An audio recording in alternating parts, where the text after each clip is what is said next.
আসসালামু আলাইকুম। ফারহা মমস কিচেনে সবাইকে স্বাগতম।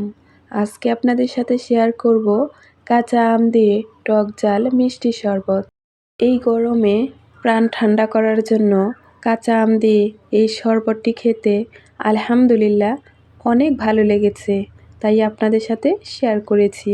শরবত তৈরি করার জন্য 3টি কাঁচা আম নিয়েছি, 1টি লেবু নিয়েছি, 3টি কাঁচামরিচ নিয়েছি, 4-5টি ধনিয়া পাতা নিয়েছি,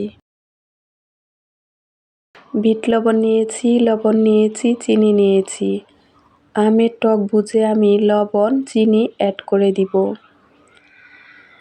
প্রথমে আমি লেবুগুলোকে পিস করে নিয়েছি। আমগুলোকে ছুলিয়ে একটি গ্রেটারের সাহায্যে আমি গ্রেট করে নিয়েছি।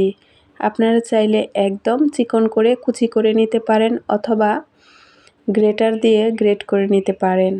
এখন একটি টিপস শেয়ার করব। এই টিপস ফলো করেও আপনারা শরবত তৈরি করতে পারবেন। গ্রেটার দিয়ে এইভাবে আমগুলোকে গ্রেট করে তারপর চিপে আম থেকে রস বের করে তারপরে আপনারা শরবত তৈরি করতে পারবেন, অথবা অল্প পরিমাণ পানি দিয়ে ভালোভাবে চিপে রসটা বের করেও শরবত তৈরি করে নিতে পারেন। আমি ব্লেন্ডার দিয়ে ব্লেন্ড করে তারপর শরবত তৈরি করে নিব। আপনারা চাইলে টুকরো করে কেটেও ব্লেন্ডার দিয়ে ব্লেন্ড করে নিতে পারেন। কাজে কখনো তাড়াহুড়া করবেন না, একটু সময় এবং ধৈর্য নিয়ে কাজ করবেন, রেজাল্ট অনেক ভালো আসবে। ব্লেন্ডারের জগের ভিতর আমি গ্রেট করা আম কুচি দিয়েছি, চিনি দিয়েছি, লবণ দিয়েছি, 1 চিমটি পরিমাণ লবণ আমি রেখে দিয়েছি, বিট লবণ আমি পুরোটাই দিয়েছি, ধনিয়া পাতা দিয়েছি, কাঁচামরিচগুলো আমি একটু ভেঙে টুকরো করে দিয়েছি। আপনারাও চেষ্টা করবেন কাঁচামরিচটা ভেঙে দেওয়ার জন্য, তাহলে ভালোভাবে ব্লেন্ড হয়ে যাবে। লেবু চিপে রস বের করে দিয়েছি। আপনারা চাইলে আলাদা বাটিতে লেবুর রসটা চিপে তারপর ঢেলে দিতে পারেন। কাঁচা আমের শরবত খেতে আলহামদুলিল্লাহ অনেক ভালো লাগে। আপনারা চাইলে আম পুড়েও এই শরবত তৈরি করতে পারেন অথবা আম সিদ্ধ করেও এই শরবত তৈরি করতে পারেন। আমি এখানে 1 বাটি পরিমাণ নর্মাল পানি দিয়ে দিলাম। ব্লেন্ডারের চামচ দিয়ে একটু নেড়ে চেড়ে সব কিছু মিশিয়ে নিলাম। এখন আমি ব্লেন্ড করে নিব।